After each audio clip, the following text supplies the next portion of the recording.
Hi, I'm Dan Glenn, and you're watching ForBassPlayersOnly.com.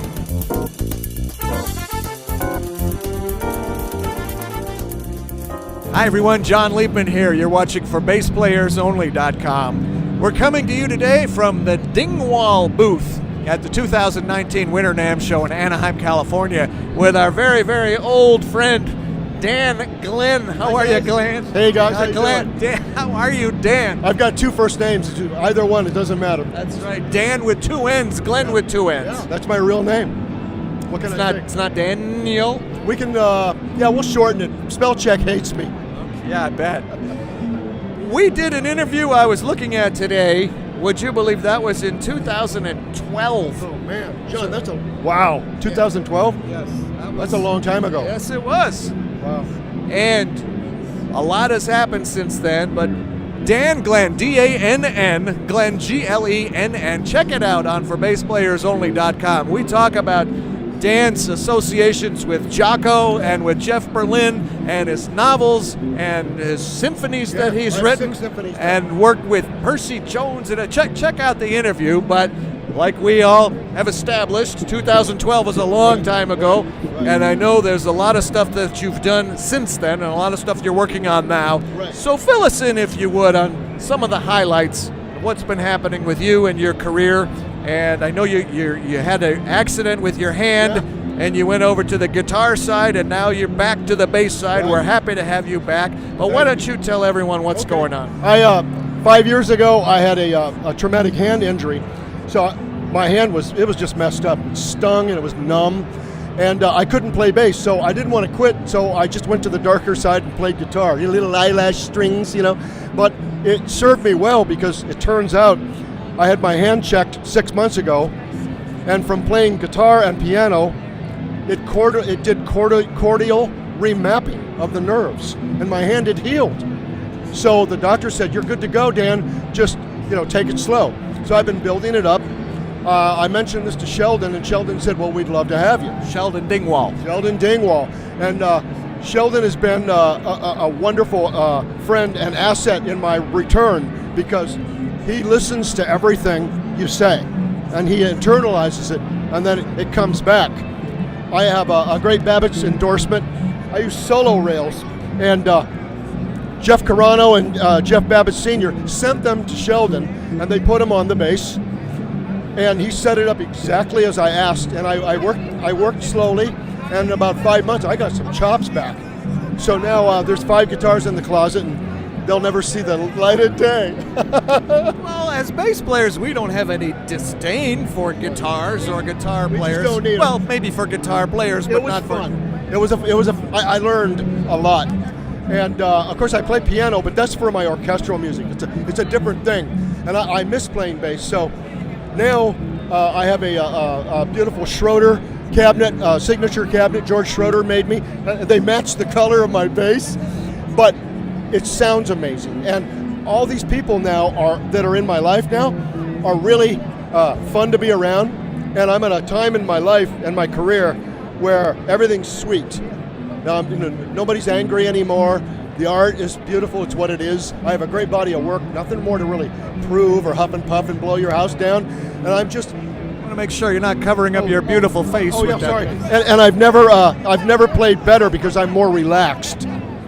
I'm not leaning into it. So we'll see where this takes us, but I'm going to be going to the Players School in Florida pretty soon, doing a master class, and then I'm going to take a new band out on the road, and we're going to bring a horn section, and it's going to be sick, because I'm going to play some funk too. It's going to be fun, John. Well, good for you.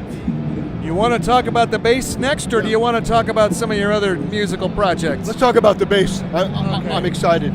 I had a hard time getting my head around this fan fret thing that Dingwall is known for, but yours is not only the fan fret, but it's a fretless fan fret. So blow my mind some more, or unblow my mind, I should say, and try to explain that so we can all understand. Okay. First the fan fret thing, then the fan fretless thing. People get mesmerized by the fan frets, and they go, "Oh, it's probably very hard to play," and they fixate on that. And what I try to teach them or inform them right away, the fan frets only avail the multi-scale. It's a multi-scale. And Sheldon explains it like the piano has longer bass strings, and exponentially they get shorter. Well, we all know the low B string on a bass can be floppy, sloppy, and pretty muddy. Not on a Dingwall, they're 37 inches. And the next string down is like 36.5 or 35.5, and they go up.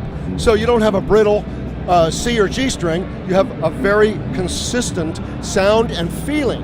And I have a great endorsement with GHS. I've been with these folks forever, and they made me a prototype B string. You mentioned a C string. Where would there be a C string? Well, that's if you have a 6 string. And I will have a 6 string.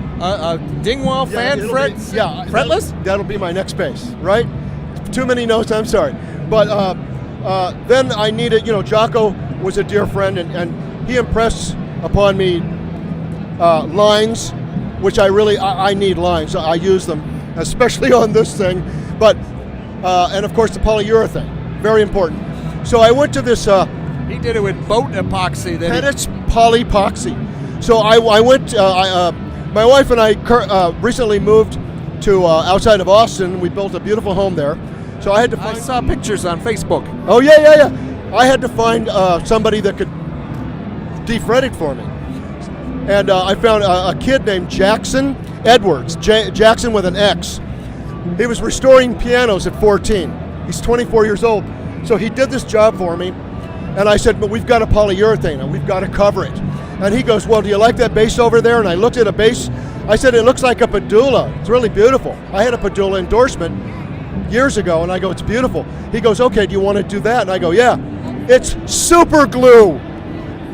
It's super glue. He used super glue to finish my bass. How do you test it to see if it's dry? I don't know how he did it. You just run across it really fast with no socks on. It growls like a pissed off Wolverine backing into a bear. And it's hard as a rock. You have quite a way with words. Thanks. I should write a book. Oh wait, I did. But super glue. I thought he was kidding, John, but he wasn't. So Jackson Edwards, thanks Jackson. And now I'm on my way because you've got that hard Canadian spalted maple or whatever. Canadian maple is very rigid. And when it's covered with the super glue, the way he did it, combine that with the multi-scale, it sounds gorgeous, just gorgeous. And through my Schroeder cabinet, George Schroeder coats the cones and the speakers with Kevlar. Is it a Schroeder amp too, or just the cabinet? No, just a Schroeder cabinet. I'm keeping my options open for an amp top. Okay. I'm using a Hartke right now, and it's great. Like Victor Wooten says, 1,000 watts is 1,000 watts. And it sounds fine. It really sounds good. But the cabinet was very important to me. It speaks. And George tuned it for me. He listens to me. He listened to my music. And Sheldon is just Sheldon. You just want to hug the guy. He's just a wonderful person, and I'm very grateful that they welcome me into the family. All of them have been very kind to me. So that actually lights a fire under my bass butt. Let's talk about some of the things you're doing with your instruments, the music that you're writing, the recordings that you're doing, the gigs that you're doing. Fill us in on that stuff as well. Okay, I'm putting a new band together. We're going to take a horn section out. It's not just going to be a fusion-y kind of thing. It's going to be a kind of a R&B rock band. Really good arrangements, great players, but fat, big sound. Not a show-offy, fusion-y, look-at-me band, but like everybody's going to get into this and move their headband. You're talking like Tower of Power, Blood, Sweat, and Tears, Chicago? Yeah, more Tower of Power. With some sick solos here and there, but not 25 minutes, right? Here and there. And I'm also going to, be doing my clinics, and all that good stuff. But I'm also involved in video and in the film world. I have a great agent. So, and I don't talk about that a lot, on Facebook. Talk about it now. Well, as much as you can. As much as I can convince you to. You know what? You do sign non-disclosure contracts when you work in film. That's why they call it working title.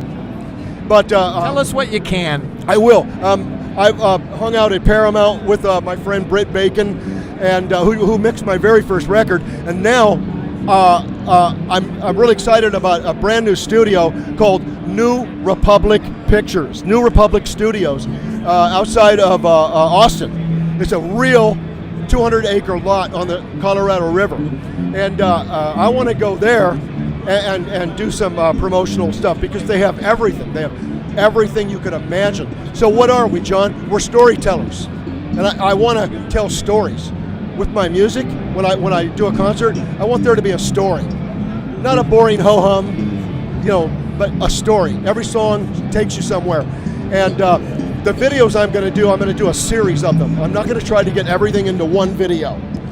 And we'll take it, 2 or 3 of them. I'll do that up at Schindler Sound in St. Louis, and I'd like to go to New Republic Pictures and do some stuff. And I'm also involved as an advisor.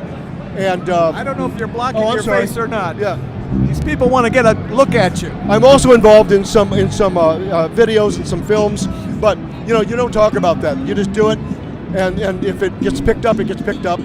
If it doesn't, whatever. But my music's everything to me right now. So I want to take the band out first. What's the name of the band? Yeah, we're just going to call it Dan Glenn Band, or I'll come up with something stupid and it'll stick. Why don't you put 2 D's in the word band? That's a good idea, D-A-N-N-G-L-E-N-N-B-A-N-D-D. That's a good idea, John. Ladies and gentlemen, John Liebman just had a great idea. Okay. Happens once in a while. 3, you're fired. I'm just kidding. That's a good idea, John. It's really not that big of a deal, but I'm glad you like it. Well, it's pleasing to the mind. I'm sure it'd look good on a touring case. No. That's not it. What? Not 2 D's, 2 N's. Right, okay. Dan Glenn Band, B-A-N-N-D. Oh, now you're getting abstract. I like that even more. No, it's consistent.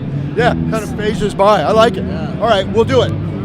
I'll send you a stencil of it. We'll paint it on everything. There you go.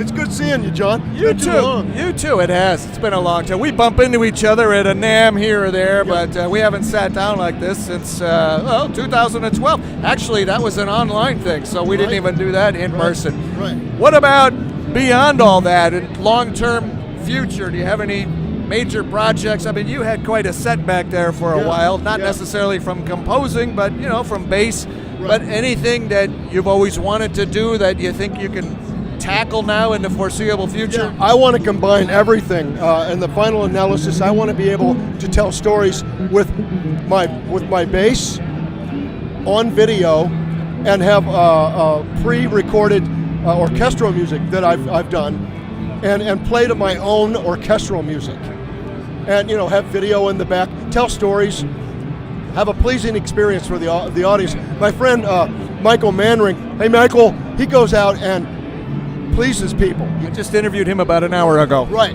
You know what he does, right? He goes out and plays, and everybody has an experience. It's not just music, it's an experience. In my own way, I want to do that.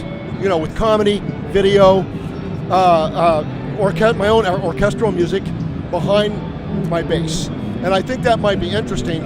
I've done some testing, getting into an argument with myself, pre-recorded, and I interrupt myself, and I go, what? It's pretty funny. It's silly, but it works. You say, stop it, both of you. Yeah, right. I'm a Gemini, right? So ultimately that's what I want to do after the band takes a break from touring. I want to go right into the studio and do that. Good for you. Keep us posted on all of that. I don't think I asked you this last time, so I'll ask you now. What would you be if you weren't a bass player, or a guitar player, or a composer, something outside of music?